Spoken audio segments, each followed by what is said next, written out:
إن الحمد لله نحمده ونصلي على رسوله الكريم فإن خير الحديث كتاب الله وخير الهدي هدي محمد صلى الله عليه وسلم وشر الأمور محدثاتها وكل محدثة بدعة وكل بدعة ضلالة وكل ضلالة في النار أما بعد فأعوذ بالله من الشيطان الرجيم وقالوا لن تمسنا النار إلا أياما معدودة قل أتخذتم عند الله عهدا فلن يخلف الله عهده أم تقولون على الله ما لا تعلمون بلى من كسبت سيئة وأحاطت به خطيئته فأولئك أصحاب النار هم فيها خالدون. وقال النبي الأمين صلى الله عليه وسلم إن المؤمن يرى ذنوبه كأنه قاعد تحت جبل يخاف أن يقع عليه وإن الفاجر يرى جنوبه كذباب مر على أنفه رواه البخاري। সমস্ত প্রশংসাই মহান আল্লাহ তাআলার জন্য, যেই রব্বুল আলামিন আমাদেরকে দীর্ঘ একটি সপ্তাহ পর আবারও পবিত্র জুমার দিন মসজিদে এসে দুই রাকাত সালাত আদায় করার জন্য তৌফিক ইনায়েত করেছেন। সেই মহান প্রতিপালকের জন্য শুকরিয়া জ্ঞাপন করি, আলহামদুলিল্লাহ। সেই সাথে নবী মুহাম্মদুর রাসূলুল্লাহ সাল্লাল্লাহু আলাইহি ওয়াসাল্লামের উপর অসংখ্য অগণিত সালাত ও সালাম বর্ষিত হোক। আল্লাহুম্মা সাল্লি আলা মুহাম্মদ আল্লাহুম্মা বারিক আলা মুহাম্মদ সাল্লাল্লাহু আলাইহি ওয়াসাল্লাম। আমি আজকে পবিত্র জুমার প্রারম্ভে পবিত্র কুরআনুল কারীম থেকে একটি আয়াত কারিমা তেলাওয়াত করেছি এবং নবী মুহাম্মদ রাসূলুল্লাহ সাল্লাল্লাহু আলাইহি ওয়াসাল্লামের হাদিস সমূহ থেকে সহিহ বুখারী থেকে একটি হাদিস আপনাদের সম্মুখে উপস্থাপন করেছি। সেই আলোকে আমরা গত জুমায় যে আলোকপাত করেছিলাম ঠিক অনুরূপই তারই আরেকটি পার্ট, অর্থাৎ ইবাদত গুজার ব্যক্তি, আবেদ ব্যক্তি কিভাবে ক্ষতিগ্রস্ত হয় এবং যারা পাপিষ্ঠ ব্যক্তি তারা কতটুকু ক্ষতিগ্রস্ত বা তারা কিভাবে ক্ষতিগ্রস্ত হয় সেই সম্পর্কে দ্বিতীয় পর্ব আলোকপাত করার চেষ্টা করব। ওমা তাওফিক ইল্লা বিল্লাহি তাওয়াক্কালতু ওয়া ইলাইহি উনীব।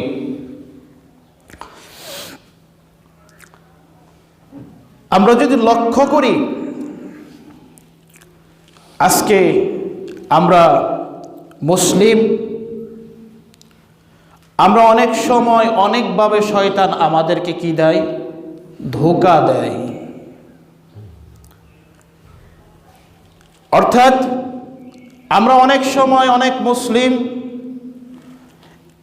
অনেক ইবাদত গুজার বান্দা, 5 ওয়াক্ত সালাত পড়ে, এদেরকে শয়তান অহংকারের মাধ্যমে ধোঁকা দেয়।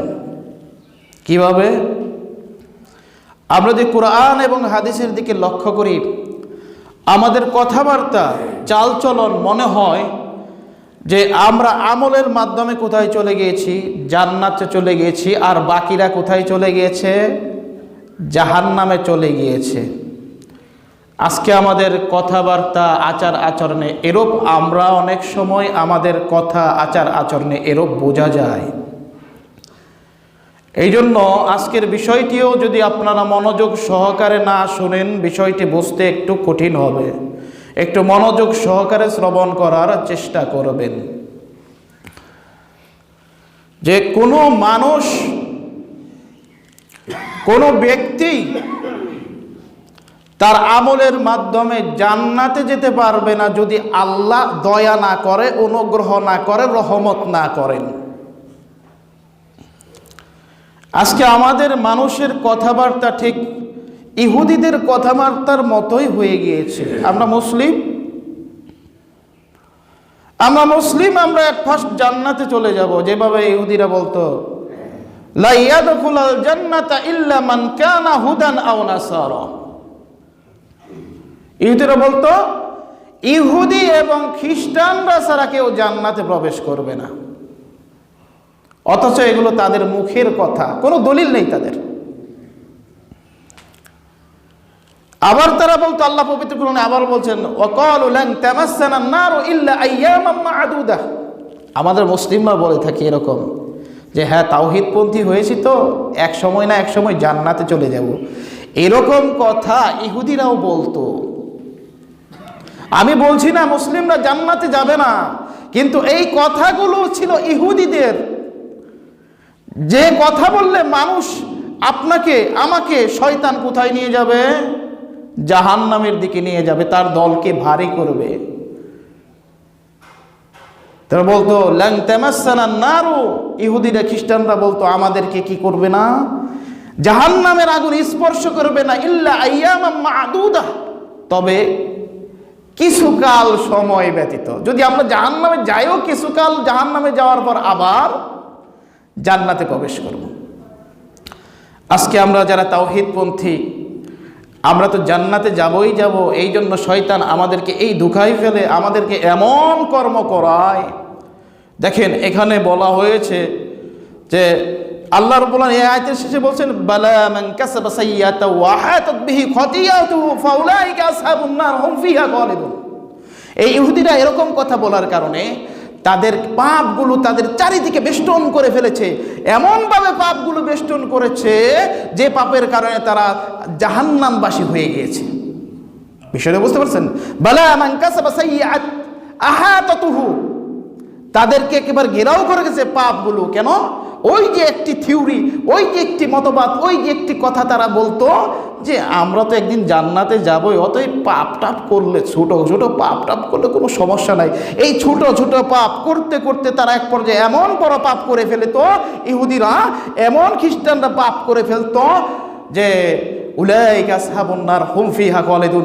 তারপর একেবারে আস্তে আস্তে তারা ধর্মকে বিকৃত করতে করতে করতে করতে একেবারে তারা কি করেছে? ঈসা আলাইহিস সালাম, উজাইর আলাইহিস সালামকে আল্লাহর আসনে বসিয়ে নিয়েছে। বিষয়টা বুঝতে পারছেন? আজকে আমরা যদি লক্ষ্য করি, আমাদের মধ্যে ঠিক ইহুদিদের খ্রিস্টানদের মতো আচরণ কিরূপ? আমাদের মধ্যে শুধু সলাটটাই বিদ্যমান রয়েছে, যারা আমরা পরহেজগার শুধু সলাটটাই বিদ্যমান রয়েছে, কিন্তু সলাট ব্যতিরেকে অন্যান্য বিধিবিধানগুলো যদি লক্ষ্য করি তাহলে আমাদের মাঝে আর ইহুদি খ্রিস্টানদের মাঝে কোনো পার্থক্য দেখা যাবে না। দেখেন আল্লাহ রাব্বুল আলামিন, এই যে আল্লাহ নবী এই জন্য বলেনি তারা তোমাদের ইহুদি খ্রিস্টানরা যেভাবে চলবে পায়ে পায়ে তোমরা সেভাবে চলবে, জুতাই জুতাই সেইভাবে চলবে, মানে কি ইহুদি খ্রিস্টানদের অনুসরণ ঠিক অনুরূপভাবে করবে। আল্লাহ রাব্বুল আলামিন ইহুদি খ্রিস্টানদের সম্পর্কে বলেছিলেন আফাতুমিনুনা বিবাদিল কিতাবি ওয়া তাকফুরুনা বিবাদ, তোমরা কি তোমাদেরকে যে কিতাব দেওয়া হয়েছে এই কিতাবগুলোর কি অংশ তোমরা মানো, কিছু অংশ মানো আর কিছু অংশ বাকি ছেড়ে দাও, বাদ দিয়ে দাও। ঠিক আমরাও শুধু সলাতের মধ্যে রয়েছি, আমাদের অবস্থা ঠিক এরূপ হয়ে গেছে, শুধু আমরা সলাত নিয়েই ব্যস্ত, আর বাকি আচার আচরণ ইসলামের সমস্ত বিধিবিধান যদি লক্ষ্য করা হয়, পর্দাও আল্লাহর বিধান, কিন্তু আমার ঘরালি পর্দা করে না, আমার সন্তান পর্দা করে না, আমার ছেলে সলাত পড়ে না, কিন্তু আমি অন্যকে নিয়ে বেশি বাড়াবাড়ি করি, আবার নিজের ঘরের ঠিক নেই, আবার অন্যের দোষ নিয়ে ত্রুটি নিয়ে আমি আলোচনা করতে খুব পছন্দ করি। দেখেন মান কদ আফলাহা মান যাক্কা, মান তাযাক্কা, ওই ব্যক্তি সফল যে নিজেদেরকে আগে সংশোধন করলো। অর্থাৎ নিজের পরিবার সংশোধন না করে অন্যের কথা বললে সে শয়তানের ধোঁকায় পড়বে, কারণ শয়তান তাকে দায়ুস বানাবে। দেখেন এই যে বিষয়গুলো আমরা যখন কিনা এই বিষয়গুলো আমাদের মধ্যে যে বিদ্যমান, এইভাবে শয়তান আমাদেরকে জাহান্নামের দিকে তার দলকে ভারী করছে। তার দলকে, জাহান্নামের দলকে আমাদের মাধ্যমে ভারী করছে। এগুলো হলো শয়তানের ধোঁকা, আমরা বুঝতে পারছি না। আমরা যারা ইবাদত করি আমাদের ভিতরে এমন অহংকার চলে আসে, এমন চলে আসে, আমরা সমস্ত মানুষকে নিকৃষ্ট মনে করি, তুচ্ছ মনে করি, তাচ্ছিল্য মনে করি।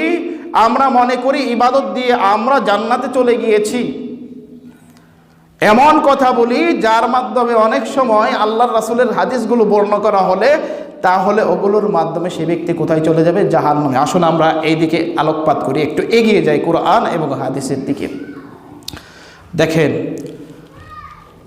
যে আল্লাহর নবী বলেছেন, সহিহ মুসলিমের 2818 নম্বর হাদিস, সহিহ মুসলিমের 2818 নম্বর হাদিস, কিতাব অধ্যায় হলো যে জান্নাত জাহান্নাম, এই যে এগুলোর অধ্যায়, কিয়ামত এইগুলোর অধ্যায়। বাব হলো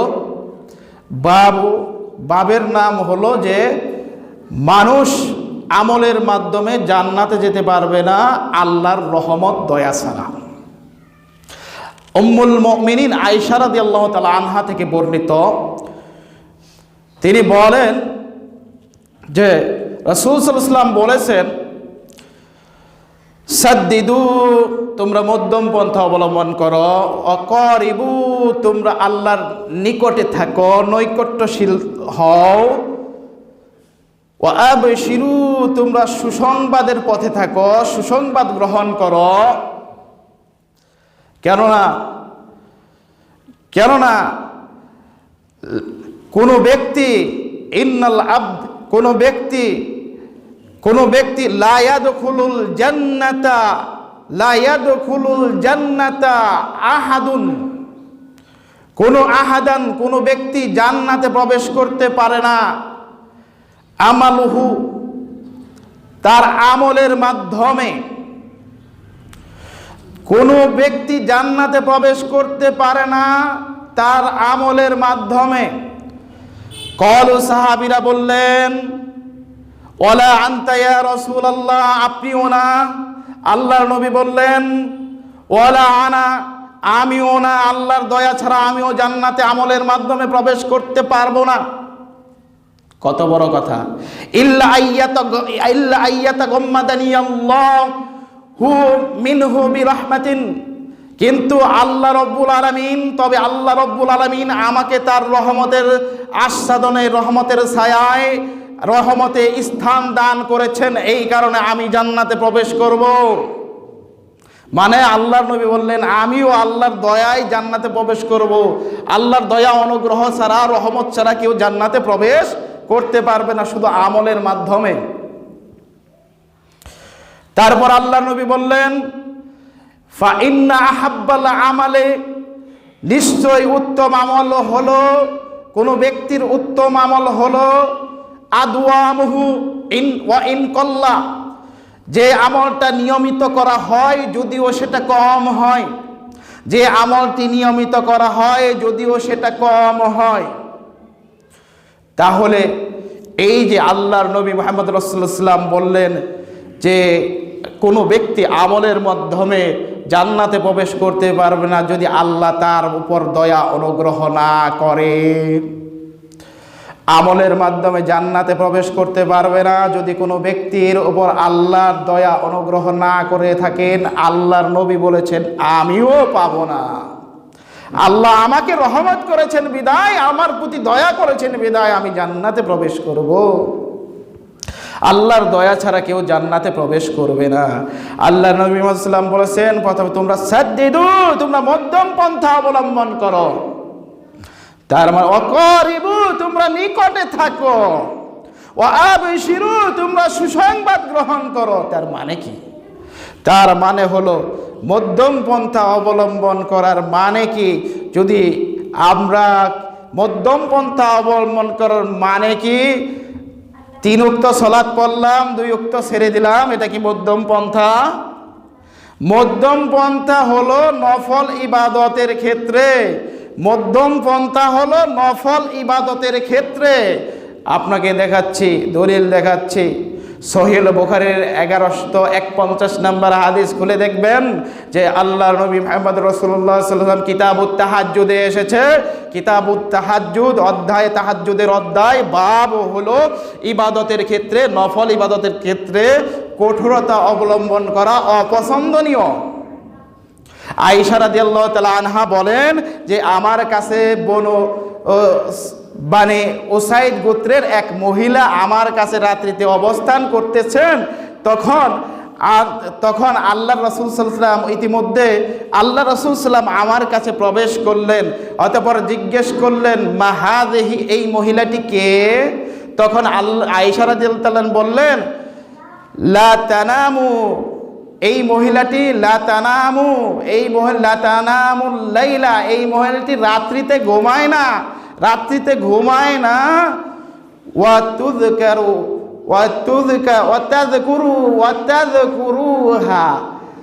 এবং তুসাল্লিল লাইলা, সে রাত্রি ভরা সলাত আদায় করে, সারা রাত সলাত আদায় করে, নফল সলাত পড়ে। এ কথা আল্লাহর নবীকে বলা হলো, এ কথা আল্লাহর নবী সাল্লাল্লাহু আলাইহি ওয়াসাল্লামকে উল্লেখ করা হলো।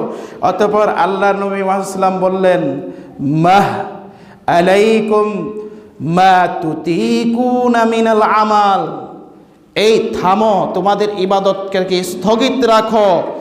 মা তুতিকুনা মিনাল আমালে, তোমাদের আমল, তোমাদের শারীরিক সাধ্য অনুযায়ী, তোমাদের সাধ্য অনুযায়ী তোমরা আমল করো, কেননা তোমাদের সামর্থ্য অনুযায়ী আমল করো। আবার জাইনাব রাদিয়াল্লাহু তাআলা আনহা, এর পূর্বেই আরেকটি হাদিস, জাইনাব রাদিয়াল্লাহু তাআলা আনহা তিনিও কি করেছিলেন, মসজিদের খুঁটির সাথে, দুই খুঁটির সাথে দুইটি রশি টানিয়ে রাখতেন। তখন আল্লাহ নবী বলেন, এটা কার রশি? জাইনাব রাদিয়াল্লাহু তাআলা আনহার রশি। তখন আল্লাহ নবী সাল্লাল্লাহু আলাইহি ওয়াসাল্লাম বললেন, এই তোমরা নিজেদের উপর কষ্ট দিও না, কারণ যখন তোমরা ক্লান্ত হয়ে পড়বে তখন তোমরা দাঁড়িয়ে সালাত পড়ো না, বসে বসে পড়ো। বিষয়টা বুঝতে পারছেন? তারপর আল্লাহ নবী ওই মহিলাকে বললেন, যে মহিলা সারা রাত্রি সালাত পড়তো, এই মহিলাকে বললেন, তোমরা নিজেদের উপর তোমরা কি করো, তোমাদের ইবাদত থামিয়ে দাও, তোমরা একটু থামো, থামো। মা তুতিকুন আলাইকুম মা তুতিকুন, তোমাদের উপর ওয়াজিব হলো, অপরিহার্য হলো মিনাল আমাল, এই নফল ইবাদতের ক্ষেত্রে তোমরা যতটুক তোমাদের শরীরে সাধ্যে কুলায়, যতটুক তোমরা পারো। এই জন্য আল্লাহ নবী অপর একটি জায়গায় বলছেন, ইযা আমারতুকুম বিআমরিন ফাআতু মিনহু মাস্তাতাতুম, যখন তোমাদেরকে আমি কোনো আদেশ দেব, তোমাদের সাধ্য অনুযায়ী, তোমাদের সামর্থ্য অনুযায়ী ওই আমলগুলো করো। এগুলো কোন আমল? নফল আমলের ক্ষেত্রে। বিষয়টা বুঝতে পারছেন? আল্লাহ নবী এরপর বললেন, ফা ইন্নাল্লাহা লা ইয়ামাল্লু, নিশ্চয় আল্লাহ তাআলা, ফা ইন্নাল্লাহা লা ইয়ামাল্লু হাত্তা তামাল্লু, আল্লাহ রাব্বুল আলামিন এখানে অনুবাদ করার ক্ষেত্রে অনুবাদকারীরা এখানে আল্লাহর একটি ত্রুটি করে ফেলেছেন। এরকম ত্রুটি আল্লাহর ক্ষেত্রে ব্যবহার করা উচিত নয়। কেননা আমি বিষয়টি আপনাদের বুঝিয়ে দিচ্ছি। এখানে অনুবাদ করার ক্ষেত্রে বলেছেন যে আল্লাহ রাব্বুল আলামিন ততক্ষণ পর্যন্ত ক্লান্ত হয় না যতক্ষণ না পর্যন্ত তোমরা ইবাদতের ক্ষেত্রে ক্লান্ত হও। আল্লাহ কি ক্লান্ত হয়? আল্লাহ তাআলা কি ক্লান্ত হয়? এই ক্লান্তি, ঘুম, স্বপ্ন, খাওয়া, এগুলো সৃষ্টিকুলের কি দোষ, সৃষ্টিকুলের দুর্বলতা। এইগুলো আল্লাহর ক্ষেত্রে এই শব্দগুলো ব্যবহার করা বৈধ নয়। অনেক বড় বড় আলেমরা এগুলো অনুবাদ করার ক্ষেত্রেও কিন্তু এই কথাটা লিখে ফেলেছেন। এখানে এভাবে লেখা উচিত, আল্লাহ তাআলা তোমরা ক্লান্ত হয়ে গেলে আল্লাহ তাআলা কি ক্ষান্ত হয়ে যান, মানে তোমাদেরকে মজুরি দিতে আল্লাহ রাব্বুল আলামিন বন্ধ করে দেন। এইভাবে অনুবাদ করা উচিত ছিল। যদিও অনেকের লাগবে কথাগুলো, আল্লাহ তাআলা কি ক্লান্ত বোধ করেন? আল্লাহ তাআলা কোনো কিছু পারেন না এরকম হয় না। কিন্তু আল্লাহর ক্ষেত্রে ওই দোষগুলো, যে ওই দুর্বলতাগুলো আল্লাহর ক্ষেত্রে ব্যবহার করা যাবে না। কারণ মানুষ ঘুমায়, আল্লাহ তাআলা কি ঘুমায়? বলা যাবে? কারণ এগুলো হলো মানবীয় ত্রুটি, মানবীয় দুর্বলতা, সৃষ্টিকুলের দুর্বলতা। এই গুণাবলীগুলো আল্লাহর ক্ষেত্রে ব্যবহার করা যাবে না। যেরকম করে একজন পুরুষের ক্ষেত্রে বলা যায় না অমুক পুরুষ গর্ভধারণ করেছে, অমুক পুরুষ বাচ্চা প্রসব করেছে, ঠিক আল্লাহর ক্ষেত্রেও এরকম ত্রুটি বর্ণনা করা উচিত নয়, এরকম শব্দ বর্ণনা করা উচিত নয়। তাহলে কি আল্লাহ তাআলা তোমাদের ততক্ষণ দিতে থাকেন যতক্ষণ পর্যন্ত তোমরা ক্লান্ত না হও। ক্লান্ত হয়ে গেলে আল্লাহ তোমাদের আর দেন না। অতএব ক্লান্তি এসে গেলে ছেড়ে দাও। আজকে যদি লক্ষ্য করি, আজকে আমাদের সমাজে অনেক মৌলবী বের হয়েছে, এক দল বলে 20 রাকাতই পড়তে হবে, আরেক দল বলে 8ই পড়তে হবে। সে বৃদ্ধ হোক আর এই হোক, সবার জন্য নাকি? আল্লাহর নবী এই কিয়ামুল লাইল অনেক সময় 4 রাকাত পড়েছেন, অনেক সময় 7 রাকাত পড়েছেন বৃদ্ধ বয়সে, অনেক সময় 9 রাকাত পড়েছেন, অনেক সময় 11 রাকাত পড়েছেন। এটা ব্যক্তিগত আমল। ক্লান্তি এসে গেলে আপনি ওখানেই ছেড়ে দিতে পারেন। 2 রাকাত পড়লেও যদি নিয়মিত পড়েন তাহলে এটা আল্লাহর কাছে উত্তম আমল হয়ে যাবে। তারাবির সালাত যদি 2 রাকাত নিয়মিত পড়েন এটা আল্লাহর কাছে উত্তম আমল হয়ে যাবে। আর যদি একদিনে যদি 8 রাকাত পড়েন, একদিনে যদি একেবারে 11 রাকাত পড়েন, আর কোনোদিন আসলেন না কষ্ট পেয়ে, আর কোনোদিন আসলেন না, ওই আমল আল্লাহর কাছে প্রিয় নয়। বিষয়টা বুঝতে পেরেছেন? দেখুন যে এই যে বিষয়টা বলছিলাম, তাহলে কি মধ্যম পন্থা হলো কোথায়? মধ্যম পন্থা ফরজ ইবাদতে নয়। মধ্যম পন্থা ওই পর্দা ছেড়ে দেওয়া নয়। মধ্যম পন্থা ওই সালাত ছেড়ে দেওয়া নয়। মধ্যম পন্থা ওই যাকাত ছেড়ে দেওয়া নয়। মধ্যম পন্থা ওই ফরজ সিয়াম ছেড়ে দেওয়া নয়। মধ্যম পন্থা হলো নফল সলাতের ক্ষেত্রে নিজের সামর্থ্য অনুযায়ী করা, নফল সৎকার ক্ষেত্রে নিজের সামর্থ্য অনুযায়ী দান করা, নফল সিয়ামের ক্ষেত্রে নিজের সামর্থ্য অনুযায়ী সিয়াম পালন করা, এবং প্রত্যেকটা নফল ইবাদতের ক্ষেত্রে, প্রত্যেকটা ভালো কাজের ক্ষেত্রে নিজের সামর্থ্য অনুযায়ী ইবাদত করার নামই হচ্ছে মধ্যম পন্থা। দলিল সহিহ বুখারীর 1151 নম্বর হাদিস খুলে দেখুন। বিষয়টা বুঝলেন? মধ্যম পন্থা বিষয় বুঝতে পেরেছেন? এটা হলো মধ্যম পন্থা। অনেক বক্তা বলে থাকে মধ্যম পন্থা অবলম্বন করতে হবে, মানে ওই মাজার পূজারীদের কাছ থেকেও মধ্যম পন্থা নিতে হবে, ওই সরসিনার কাছ থেকেও মধ্যম পন্থা নিতে হবে, ওই শাহজালালের সিজদাদাই তাদের মাধ্যমেও তাদের কাছ থেকে মধ্যম পন্থা নিতে হবে। এরকম অনেক পপুলার বক্তারা বলে থাকেন। এটা মধ্যম পন্থা নয়, এটা হলো মুশরিকের পন্থা। বিষয়টা বুঝতে পেরেছেন? মধ্যম পন্থা মানে নফল ইবাদতের ক্ষেত্রে নিজের শক্তি সামর্থ্য অনুযায়ী ইবাদত করার নাম হচ্ছে মধ্যম পন্থা।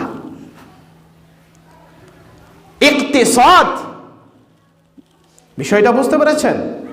এখন আসুন, এই যে আল্লাহর নবী মুহাম্মদ রাসূলুল্লাহ সাল্লাল্লাহু আলাইহি ওয়াসাল্লাম বললেন যে কোনো মানুষ, কোনো ব্যক্তি কি আল্লাহর দয়া ছাড়া আমলের মাধ্যমে জান্নাতে প্রবেশ করতে পারবে না।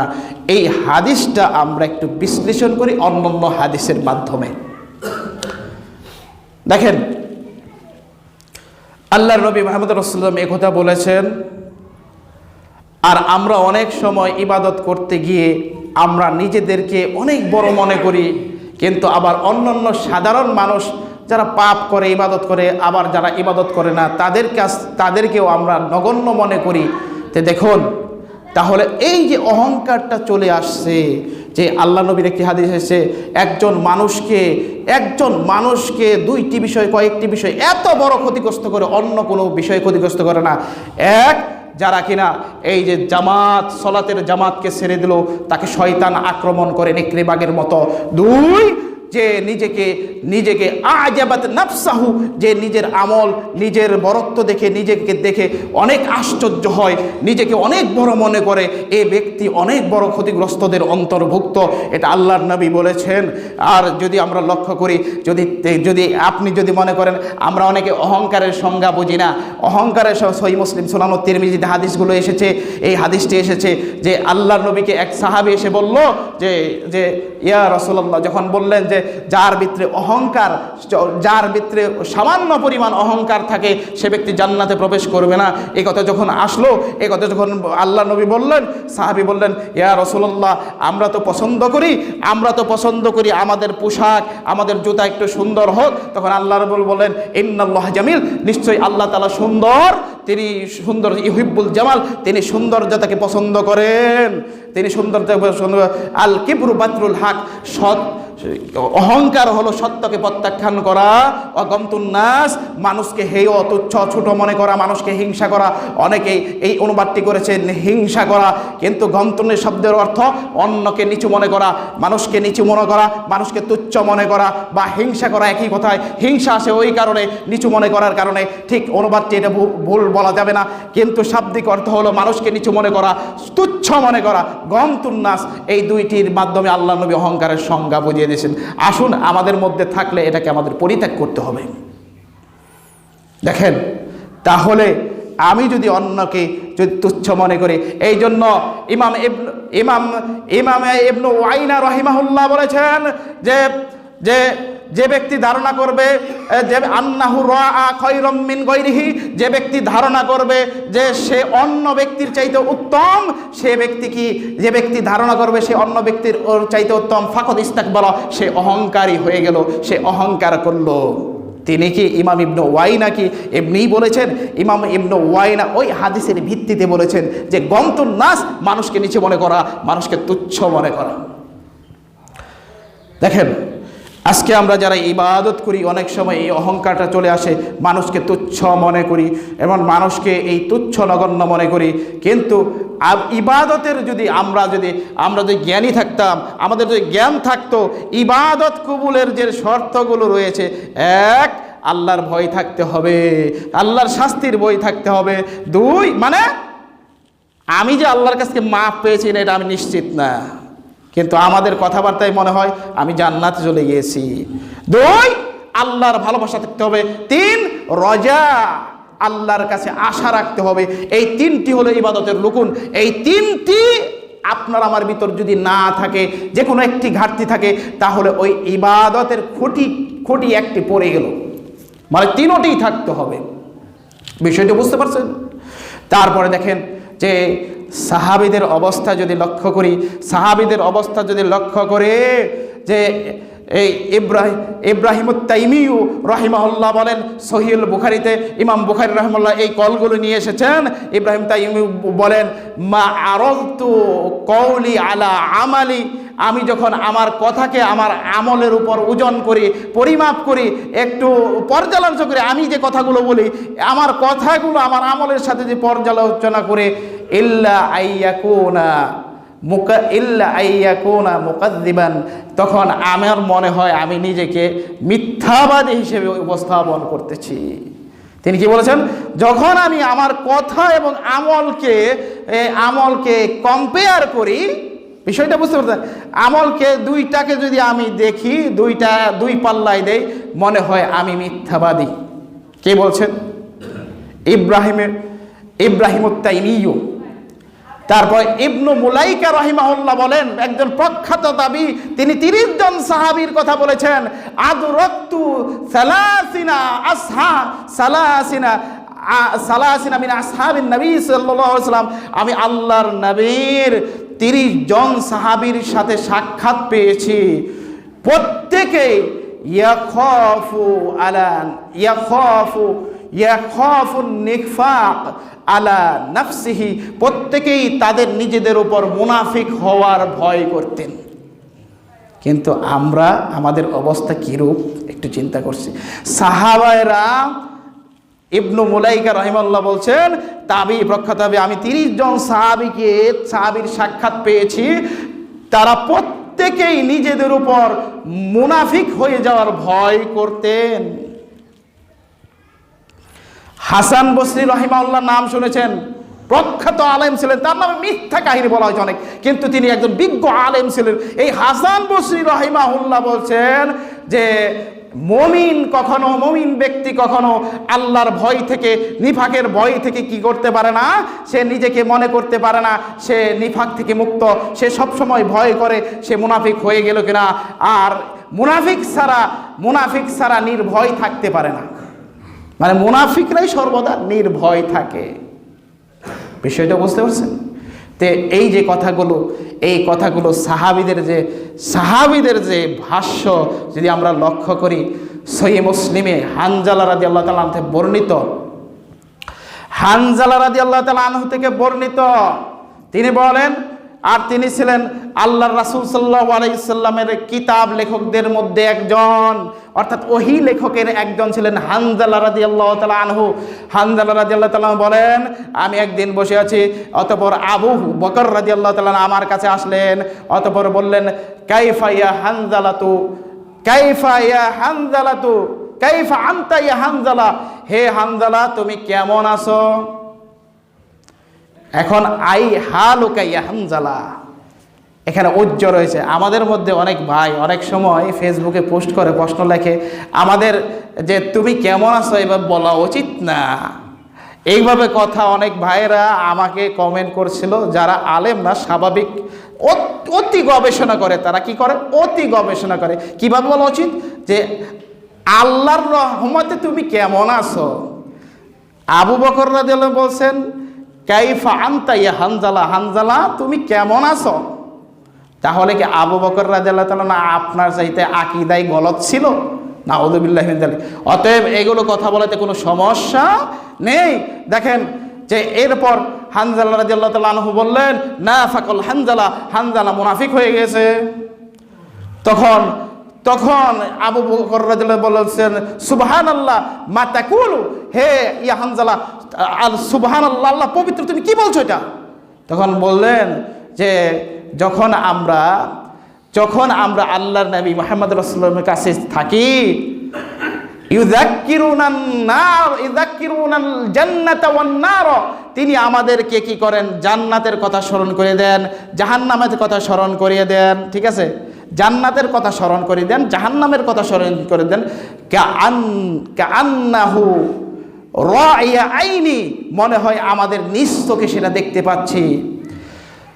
ফালাম্মা খরাজনা মিন ইনদিহি, যখন আমরা তার কাছ থেকে সরে যাই, ওয়া আফাসনাল আজওয়াজা, আল্লাহর নবীর কাছ থেকে চলে আসলাম, ওয়া আফাসনাল আজওয়াজা ওয়াল আওলাদ ওয়াদ দাইআত, আমাদের সন্তান, আমাদের স্ত্রী, আমাদের পরিবার বর্গ, আমাদের সম্পদের সাথে যখন আমরা মিলামেশা করি, তখন এগুলোর সাথে মিলে যায়, তখন ফানাসিনা কাসীরান, তখন আমরা কি করি? তখন আমরা আল্লাহ রাব্বুল আলামিনকে অনেক ভুলে যাই। তখন আবু বকর রাদিয়াল্লাহু বললেন, এই অবস্থা তো আমারও, চলেন আমরা আল্লাহর রাসূলের কাছে যাই। আল্লাহর রাসূলের কাছে যাওয়ার পর হানজালা বললেন, নাফাকাল হানজালা, হানজালা কি মুনাফিক হয়ে গেছে, হানজালা কি মুনাফিক হয়ে গেছে। অতঃপর আল্লাহর নবীকে এই কথা বলার পর বলছেন, কি হয়েছে, এই কথা কেন বলছো? এই কথা কেন বলছো? তোমার এরকম কথা কেন বলছো? তখন আল্লাহর নবীকে বললেন যে যখন আমরা আপনার কাছে থাকি তখন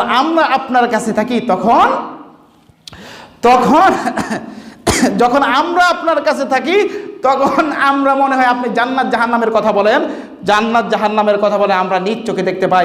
আর যখন আমরা আপনার কাছ থেকে সরে যাই, আমাদের বাড়িতে যাই, আমাদের স্ত্রী সন্তান আহল বর্গের কাছে যাই, তখন আমরা গিয়ে দেখতে পাই তখন আমরা অনেক আল্লাহকে তখন ভুলে যাই।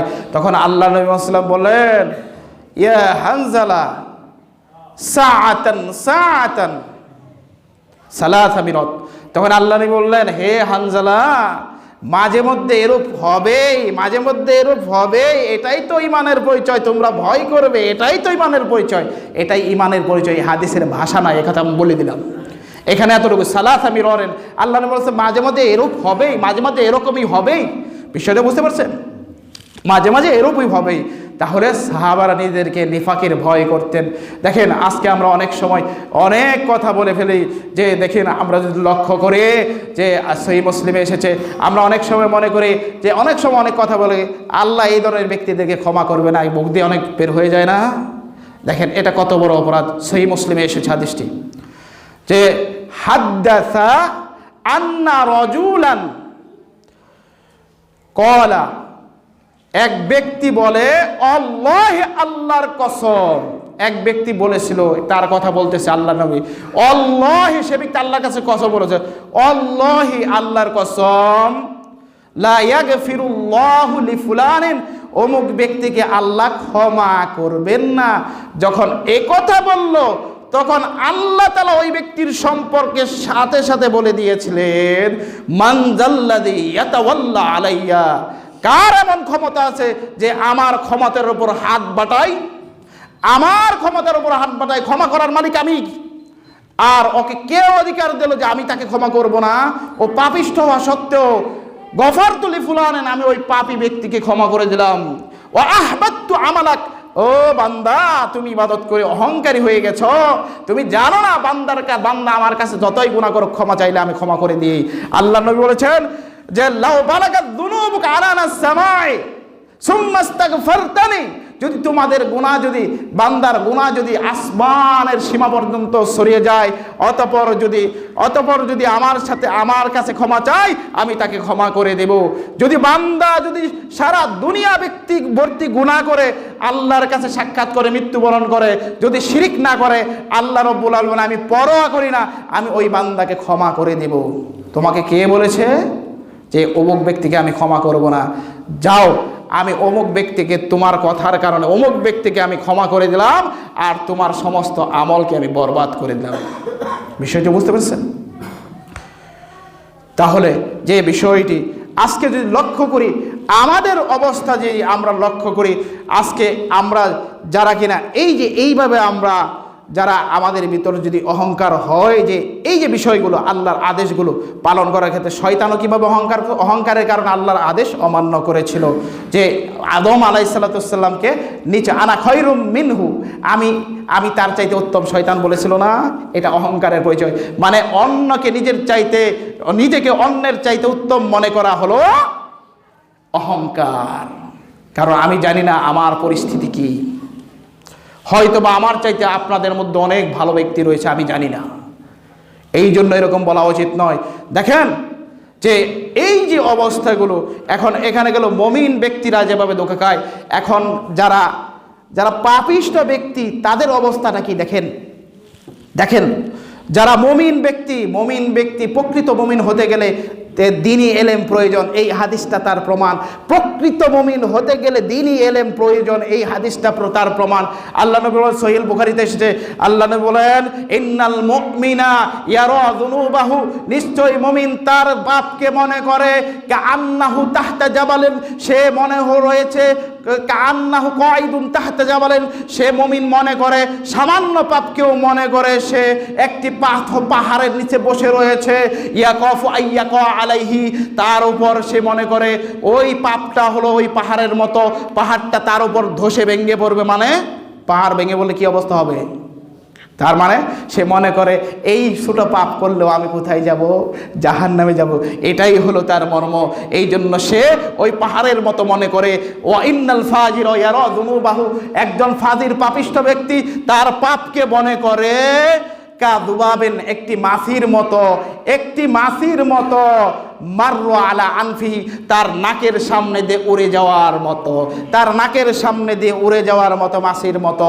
এই জন্য আল্লাহ রাব্বুল আলামিন বলছেন, এই যারা পাপের মধ্যে সর্বদাই নিমজ্জিত থাকে, এদেরকে এভাবে বলা উচিত নয় যে এদেরকে আল্লাহ ক্ষমা করবেন না। কিন্তু আবার এদের মধ্যে থেকে অধিকাংশই কি, কিন্তু পাপিষ্ঠ ব্যক্তিদের মধ্যে এই যে পাপিষ্ঠ ব্যক্তির মধ্যে উত্তম ব্যক্তি কে জানেন?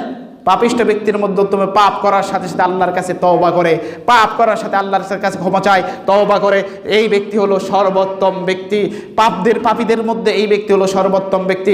হ্যাঁ, যারা পাপের মধ্যে রয়েছে, নিমজ্জিত রয়েছে, এই হাদিসটা তাদের বিপক্ষে, এবং তাদের অধিকাংশই জাহান্নামে যাওয়ার সম্ভাবনা রয়েছে। কেননা আল্লাহ রাব্বুল আলামিন বলেছেন সূরা নিসার, হয়তোবা সূরা নিসার 18 নম্বর আয়াতে খুলে দেখবেন, আল্লাহ রাব্বুল আলামিন লাইসাত তাওবাতু লিল্লাযিনা ইয়ামালুনা সাইয়্যাত, ওই পাপিষ্ঠ ব্যক্তিদের পক্ষে কোনো তাওবা জুটে না, তাওবা পাপিষ্ঠ ব্যক্তিদের জুটে না। কেন? কারণ তারা পাপ করতে করতে এমন পর্যায়ে চলে যায়, হাত্তা হাজারা আহাদহুমুল মাউত, তাদের সম্মুখে মৃত্যু চলে এসেছে, তারা পাপ করতে করতে তওবা করার আর সুযোগ পায় না। তারা পাপ করতে করতে তওবা করার আর সুযোগ পায় না। ইল্লা মাশাআল্লাহ, মৃত্যুর পূর্বে আল্লাহ যাকে রহমত করেন সে ব্যক্তি ভিন্ন ব্যাপার।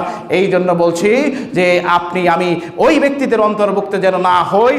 আপনি যদি পাপের উপর নিমজ্জিত থাকি তাহলে আপনার আমার পরিস্থিতি এরকম হতে পারে। আল্লাহ রাব্বুল আলামিন বলছেন এটা বেশিরভাগ ক্ষেত্রে এরূপ হয়, যে এই জন্য সর্বদাই ভালো আমলের উপর থাকতে হবে। কেননা আল্লাহ রাব্বুল আলামিন বলছেন যে ইন্নাল্লাযীনা ক্বালু রাব্বুনাল্লাহ, যারা কিনা হক পথে চলে, আল্লাহ রাব্বুল আলামিন তাদেরকে অধিকাংশ যারা জ্ঞানী হক পথে চলে এবং ইমানদার, তারা জ্ঞানী ছাড়া ইমানদার হতে পারে না। এই জন্য জ্ঞানও প্রয়োজন ইমান আনার জন্য, ইসলামী জ্ঞান। এখানে বলেছেন আল্লাহ রাব্বুল আলামিন ইন্নাল্লাযীনা ক্বালু রাব্বুনাল্লাহ, নিশ্চয়ই তারা বলে আমার রব আল্লাহ, আমাদের রব আল্লাহ তাআলা, সুম্মা ইসতাকামু, অতঃপর এর উপর অটল থাকে, তাতানাজ্জালু আলাইহিমুল মালায়েকা, তাদের উপর আল্লাহ রাব্বুল আলামিনের পক্ষ থেকে ফেরেশতারা নাজিল হয়। তাতানাজ্জালু আলাইহিমুল মালায়েকাতু আল্লাহ তাখাফু, অভয় বাণী দিতে থাকে আল্লাহ তাখাফু, তোমাদের কোনো ভয় নেই, ওয়ালা তাহজানু, তোমাদের কোনো চিন্তাও নেই, ওয়া আবশিরু, তোমরা সুসংবাদ করো, বিল জান্নাতিল্লাতী কুনতুম তুআদুন,